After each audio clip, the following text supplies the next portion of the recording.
Hello and welcome to another edition of Meet the Solutionaries on greentv.com. I have a great solutionary story for you today. I am very excited. I'll just cut to the chase to introduce someone I just learned about. And his name is Curtis Shuck, and he is with a foundation called Well Done. And when you hear the meaning of well done, definitely a double entendre, and I like puns and all that. You'll be, well, maybe you can see from the background, get a sense of what we're going to be talking about.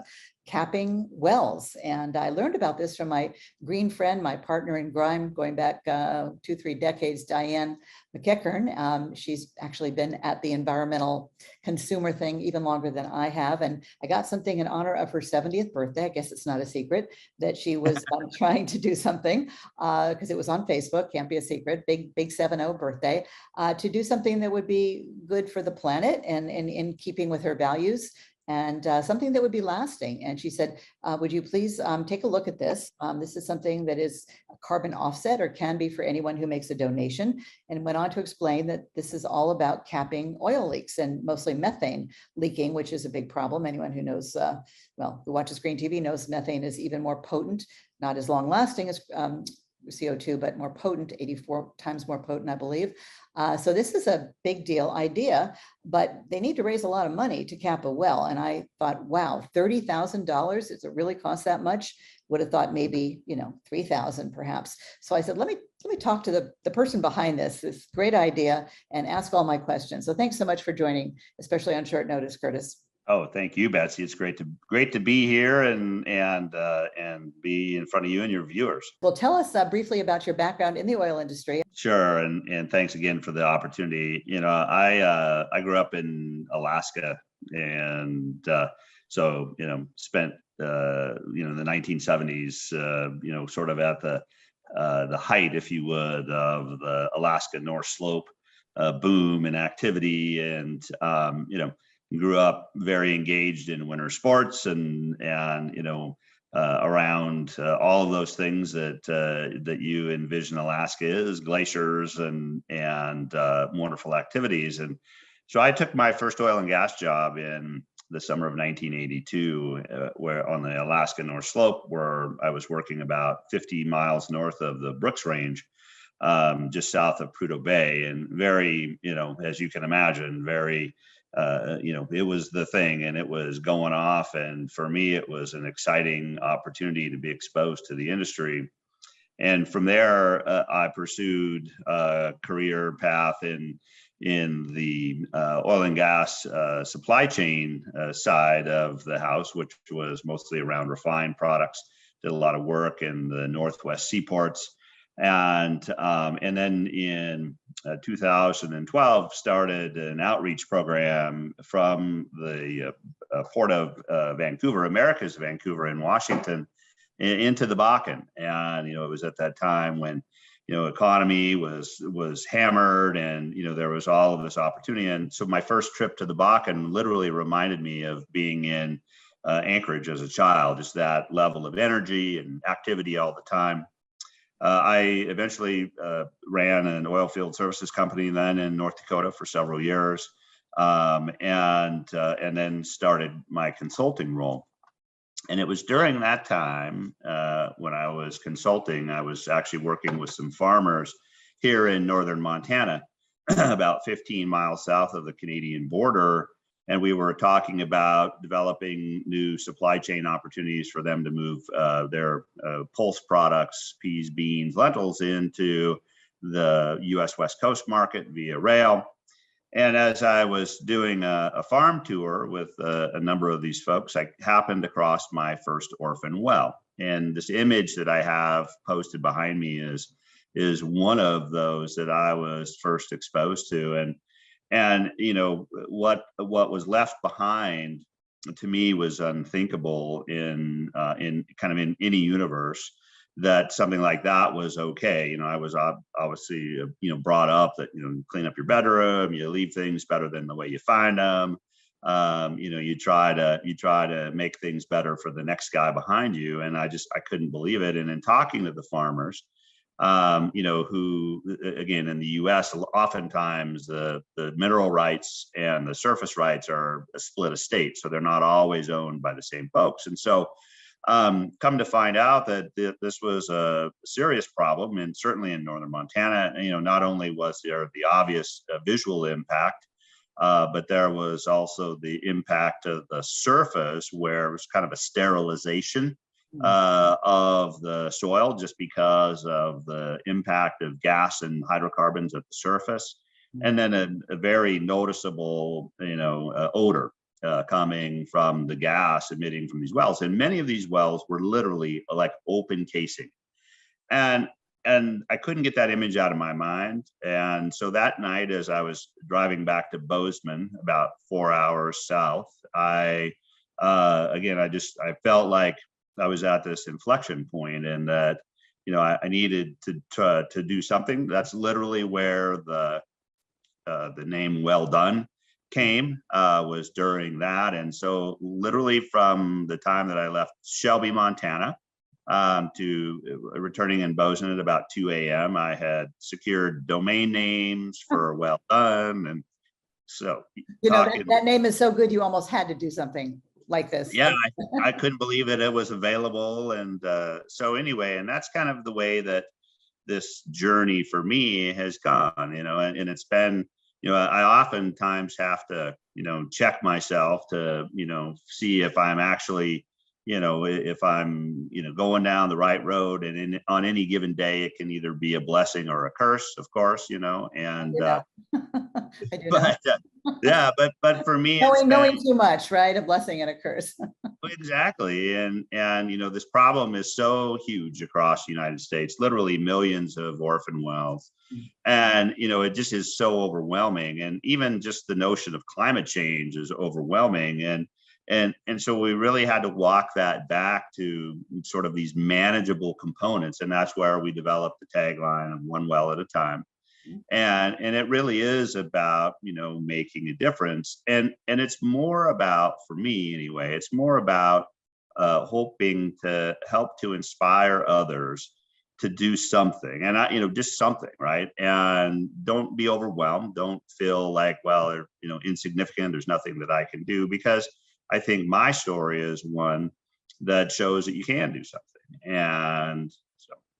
Okay, so you mean to tell me you were in the oil industry for most of your career, but you'd never actually seen an oil well, an oil rig? No, an orphan well. So there's a difference between a well that is producing. So maybe I can, for your viewers, shed a little detail on what an orphan well is. So an orphan well, by definition, is one that does not have any financially responsible party intact in the chain of custody, if you would. And what happens is, through progression, is you think of, these early discoveries. And remember, we've been at this since 1859. And so, many times those early discoveries are really driven and financed by a lot of the major oil companies.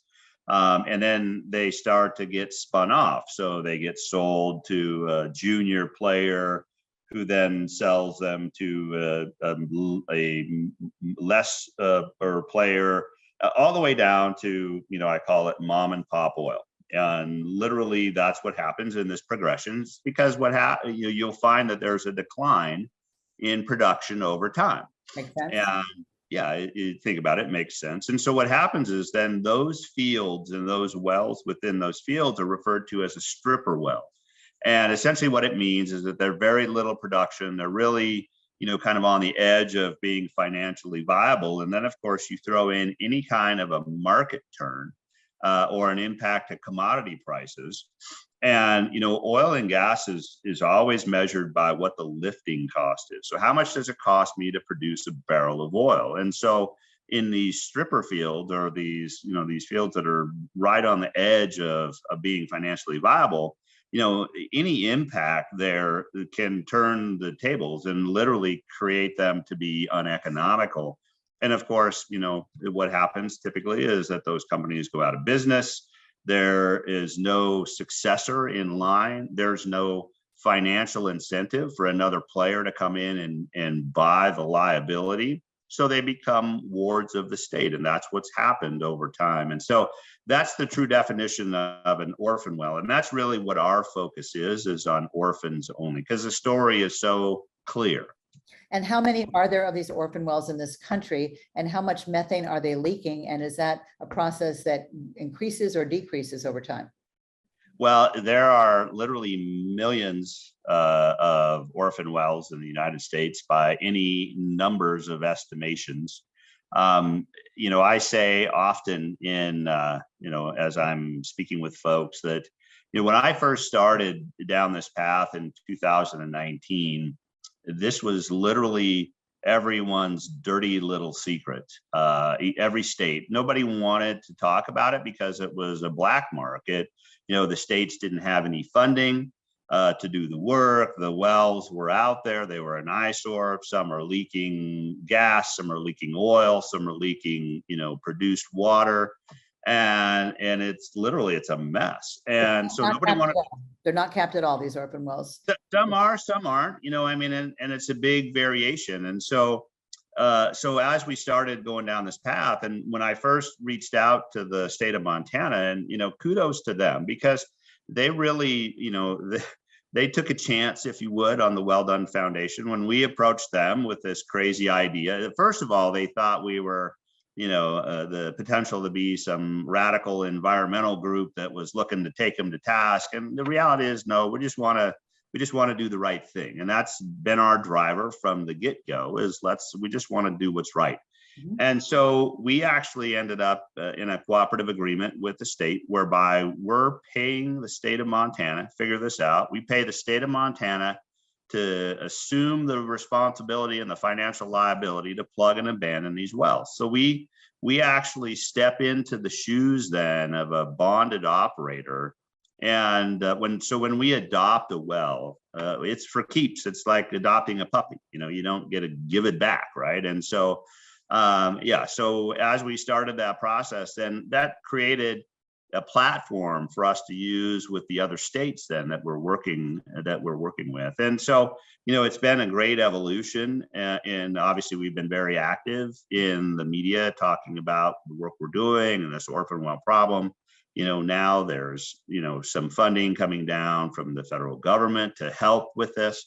We haven't accepted a single dollar of taxpayer money. We feel that there's a better way we think there's a market-based solution. And so that's how we approach it. And like I said, we're excited. When Diane first reached out to us with her idea on her birthday campaign, we talked about with the team, and it's like, of course, what a great lady, very excited about what we're doing, and it's a good opportunity. This is really a grassroots movement. So yeah, excited. I saw it less than 24 hours ago, and I jumped out of my car seat. Just like we greenies get so excited when we see a solution that's actually working, and of course, Green TV is all about eco solutions. So this is very exciting. I have several questions for you. First of all, and you're in how many states now? We are actively plugging right now in 5 states. So we have projects going on in Montana. We have projects happening in Louisiana. In fact, I'm just about to take off here this evening and head to our next project we're doing down there in conjunction with Tito's. Little shout out to the folks at Tito's Handmade Vodka, who have sponsored a number of wells with us. So well, I just flew in from Austin and know them well. They sponsor something called Next Tribe, Women Aging Bolder, Women Aging Boldly. And yeah, somehow I'm doing that. Wonderful. Right. Well, so, and it's been great because we've also, through that relationship and just, being present in Austin, we've got another family who has just sponsored a well here in Montana. So, and they have their own climate crisis fund. And so, it's been fun to see how this work is working, but, we're plugging in Ohio, we're plugging in Pennsylvania. We're preparing to do some work in New York. We're preparing to do some work in Oklahoma. And then we've been monitoring wells in Kansas, and we're getting ready to start some work in California. So there's a lot of opportunity out there. And what's great about this, at the end of the day, what I love, because again, I'm not some scientist or math whiz, but what's awesome is that this is literally gas on, gas off, right? When we're done and we walk away, the gas is no longer emitting. We're able to quantify how much gas that was, and what a great solution. And so I love that. And in general, are these sort of small amounts, but just add up over the years and especially over eternity, if not capped, or are they large amounts? And this is just a travesty that this has been going on, under the radar.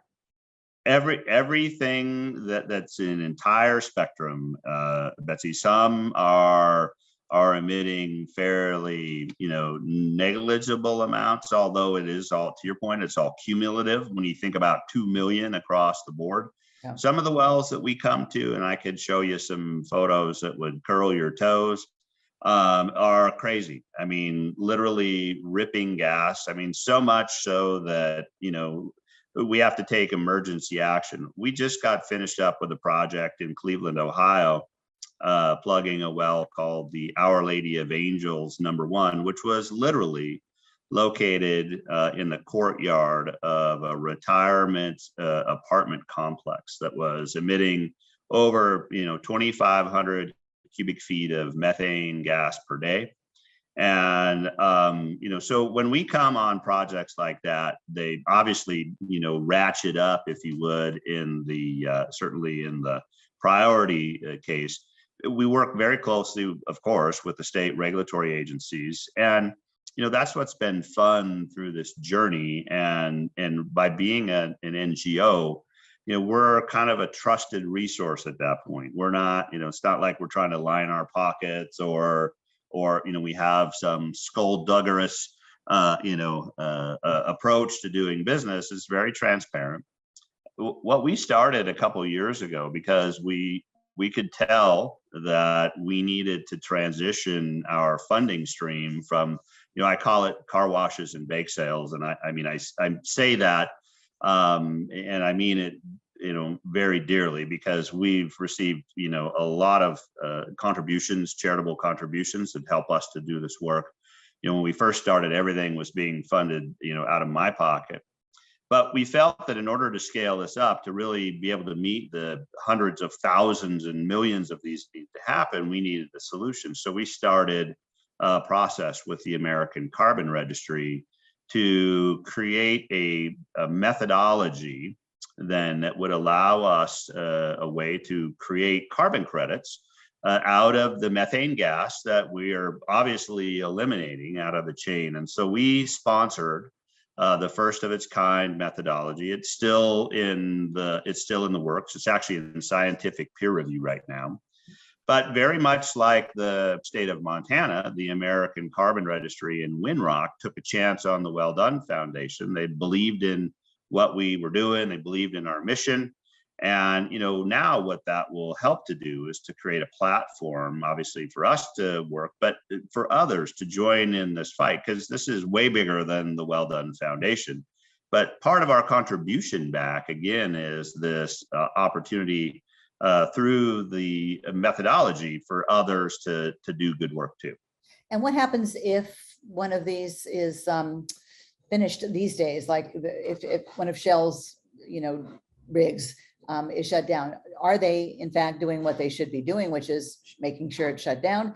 Are some of these wells still under some accountability? And what do you do when you encounter those? And are they, being enforced, if I would hope there's laws requiring them to, as you say, clean up after themselves after they leave? Yeah, so there, a good point, because absolutely, there has been a huge transition in the financial assurance component. The regulatory agencies and the industry have been working together, and so the likelihood of this kind of epidemic happening again is pretty low, just because of the amount of bonding that's being required for the new drills and the activity. And just like anything, you think about the evolution of the industry over time. I mean, obviously, from the first well drilled in Pennsylvania in 1859 where, we're at now, and thinking of our friends that, in the Marcellus shale play there, who are really some of the most responsible operators I think that we've ever come across. We're a member of the Marcellus Shale Coalition, and I got to tell you that they have been some of our strongest supporters. They understand that there's a social license that the industry has nowadays, and they have to do the right thing, and they have. It's just we're sort of left with this legacy problem, and that's really where our focus is. Not to mention all the subsidizing of the oil industry, and like if you found some of these and they were owned by Exxon, they certainly have the resources to cap them. Which brings me to my question about the cost. What on earth requires $30,000 to cap each of these? Well, I wish that it was just $30,000. We have, that's kind of our Montana number. There are our revised estimate, and we work closely with the states, of course, and every well is different. So first of all, just because of the surface condition, you see this well behind me in the picture there. It's great. It's out in the prairie of Montana. You can watch your dog run away for a week out there. You get into the Appalachian Basin, and you've got terrain and forest and streams. Many of these legacy wells were drilled back in the day when they literally used teams of horses to move the equipment around. Now all of the equipment is bigger and beefier. So oftentimes, access is one of the largest cost components of the work that we do. And so by saying that, we've had wells that have been as much as several $100,000. There are wells that can go, depending on the complexity of the project, up to, $1 million. So we use $30,000 as a planning number, but the reality is that it can be significantly north of that. What we do as part of this work is we measure and monitor a well for a significant period of time, so that we can definitively show what the methane emission structure is, and that's really critical in our ability to be able to tell the story. And as in the world of ESG, transparency and accountability is at the cornerstone of making sure that and under a lot of scrutiny right now. 100%, you bet. As it should be, as it should be. Mm-hmm. So you're asking people if they're concerned and interested to make a donation. I assume it's tax deductible. You're a foundation, and what portion of your budget comes from individuals versus, let's say, big foundations? Sure, I think that's a great question. And the government, you said you get some government money. We actually haven't received a single dollar of taxpayer money, and that's by design. Because we feel there's a market-based solution to this. I would say from our charitable budget this year, that accounts for about 30% of the revenue. And, it's a little harder on that charitable side for us to be able to plan for. It's kind of the way I've expressed it before, with our team and to our board, is that's really the reactionary part of our budget, because we raise money, we plug wells, right? We raise money, we plug wells. The more money we raise, the more wells we plug.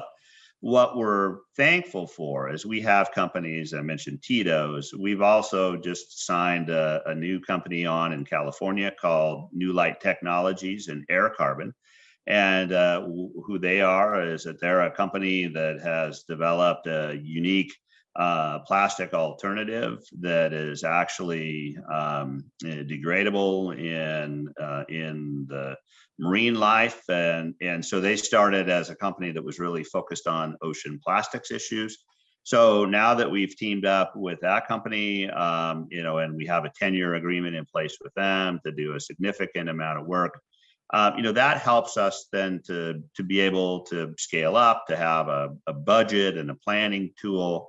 And then, of course, as carbon credits become approved and we're able to leverage that, then we see that going up. But I got to tell you that the charitable contribution component of our work is probably, for me, the the most meaningful because it allows people like Diane and her team to get involved in a project that has identity.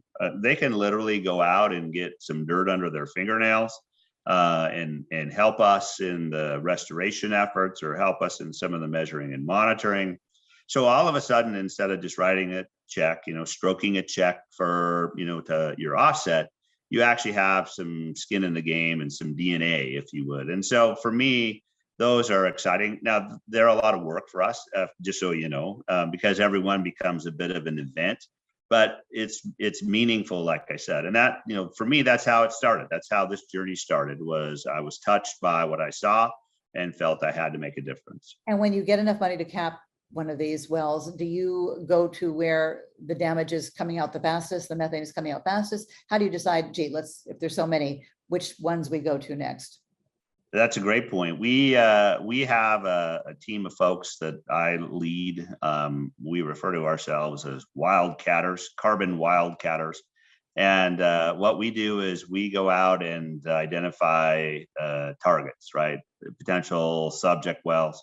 There's so much work that has to happen before we're able to even step foot on a landowner's property.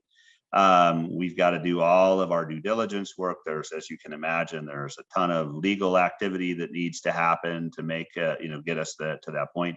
So what we try to do, to your point, is we'd like to maintain a significant amount of inventory then that we prioritize based on emission levels. And so, and it's a balance. Of course, we don't want to be heavily overweighted by so much inventory that, that we can't get the work done. And plus, it's a very, it's a significant financial responsibility for our foundation, because every well that we adopt, remember, there's no give backs. So we assume a liability for those wells. Like case in point, we just adopted another 78 wells here in Montana. So that means that we saddled up for about $2.5 million worth of financial responsibility for these wells. And we don't take that lightly. So, but what we do is we're identifying targets all the time.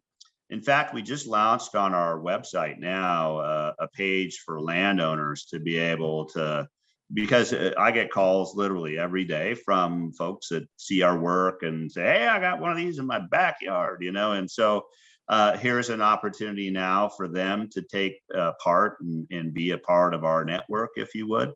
But yeah, as soon as we get a donor or a series of donors like, Diane and her team, then we're identifying wells and starting to pair those up. And yeah, so we're excited about that. In fact, I'll be in Pennsylvania in the next couple of weeks. We've got a well that we're plugging there starting likely next week, but, and then Diane's well we'll be identifying next for her. So stay tuned for that.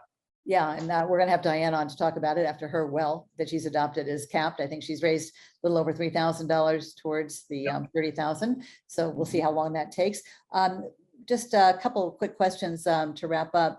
You mentioned Tito's. I know they're based in Austin, where I currently live.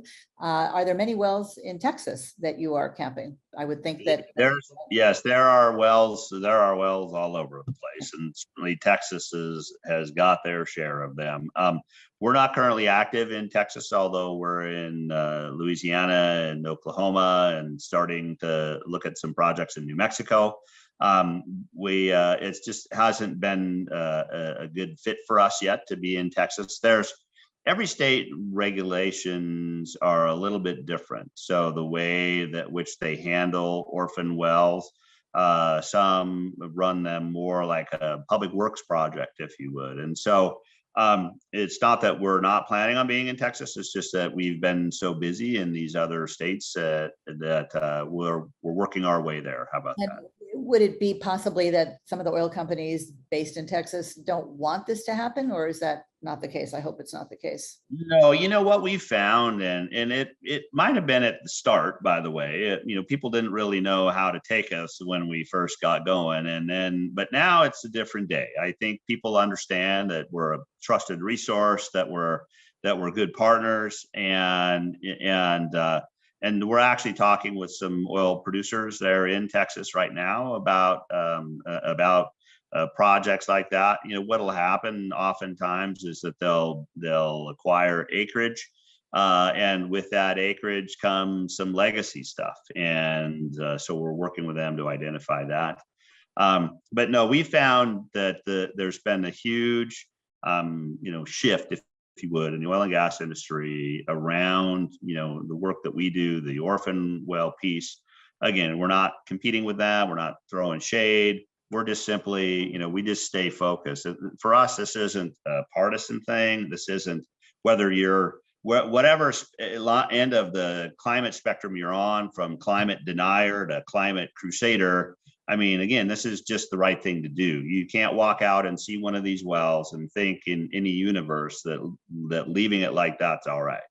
And if you come across any climate deniers, tell them to tune in to greentv.com. They will be a denier no more. If they continue to be, as Sean Hannity and some other commentators on Fox and other right-wing outlets, I call them deniasaurs, on the wrong side of history, or fossil fools. So Curtis Shuck, well done. Very, very, very pleased to know about this. Thanks for cooling the earth, the atmosphere, one well at a time.